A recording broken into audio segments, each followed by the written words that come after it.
Isang pagpapala kapag tayo nag-garden, tutubo sa atin ng mga pananim na masustansya na hindi na natin kinakailangang itanim kusang tumutubo. At ito yung uray. Ito kung tawagin ay Thorny Amaranth o Prickly Amaranth. Tayo bubunot ng ilat, doon natin ilalagay sa lilim sapagkat na ang haba o. Bubunot tayo ng ilan.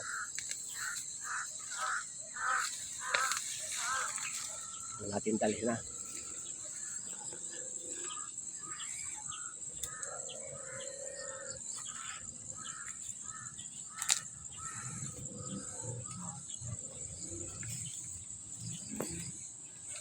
Ang bunga ay nadali din. Kaya ito yung maganda. Ito.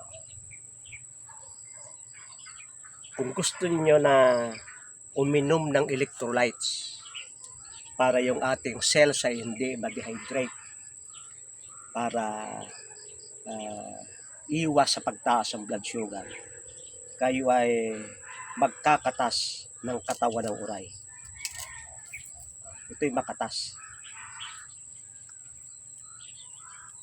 Pag yan ay ilalagay sa juicer o di kaya babayuhin, ay 97% ito ay tubig.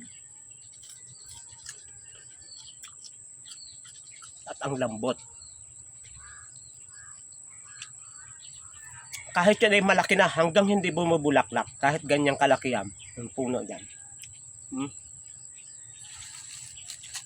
Nakakain yan.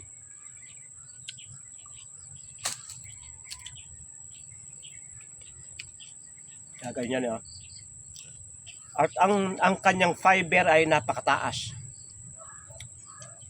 Para yung sugar ay hindi agad natin ma-absorb.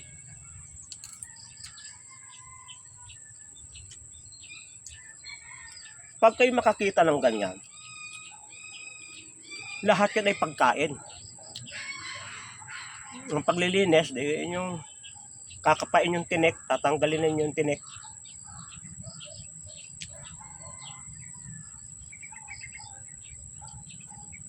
At ito, may tinik din yung sanga, tatanggalin din ninyo hanggang makuha yung taas.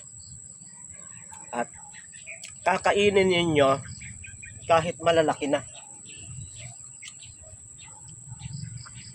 Pag yan ay nilaga ninyo kahit hindi na nyo balatan, parang gabi na kusang lalambot yung balat. Pag inyong niluto, pag nakuluan yan, lalambot yan. Kaya parang kayo mayroong kayong talong na pag malaki ito, parang naglaga kayo ng talong. At ito napakarami ng sustansya. Pag ito'y lumago ng malago-malago, talagang sasangayan ng marami. Ang may nagbilang ng buto ng malaking Prickly Amaranth at ng mabilang niya ay 235,000 seeds. Napakarami, ay isang ganire ay pwedeng itanim dito sa ilang libong square meter. Nasabog lang. At pag ito'y may bunga na, halimbawa may bunga na at inyong binunot at itinapon dyan sa tabi, may capacity siya na mag-mature yung buto. Mura pa nung binunot mo, pero yung seeds ay kukuha ng sustansya dito sa katawan at sa dahon para siya maging mature. Kaya para nyo makontrol, ay ilagay ninyo talaga sa isang lagayan na pwedeng matabunan ng lupa. At ito'y pagkukuha kayo ng mga lupa na pinaglagyan nito, ay sisibol sa inyong sisibol doon ang napakaraming buto. Kung ilagay man ninyo sa mga paso yan, sisibol ang maraming buto ng amaranth. Ito'y napakahusay. Ngunit wapan tayo sa ugat. Ang ugat niya ay parang labanos. At kapag ito'y malaki na at malambot yung lupa, yung kanyang ugat ay maganda at na bakwan yung sistema. Saan maganda itong ugat ng uray? Ito po yung maganda sa nagdadalahik ang ubo. Yung bronchitis na pag hirap tumigil. Ito yung kinakatas at iniinom. Meron siyang antimicrobial, antiviral na napakahusay sa bronchitis at sa hika. Alam niyo na mahirap na sakit ang hika at napakahirap gamutin, napakahirap sa pakiramdam at na mahirap ang sistema ng taong may hika. Ito'y kinakatas at iniinom. Ang isa pa na ginagamot nito ay Almoranas hemorrhoid.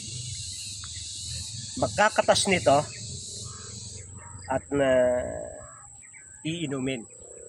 Huwag na ninyong lagyan ng honey sapagkat wala namang mapait na lasa. Iinumin ninyo yung katas.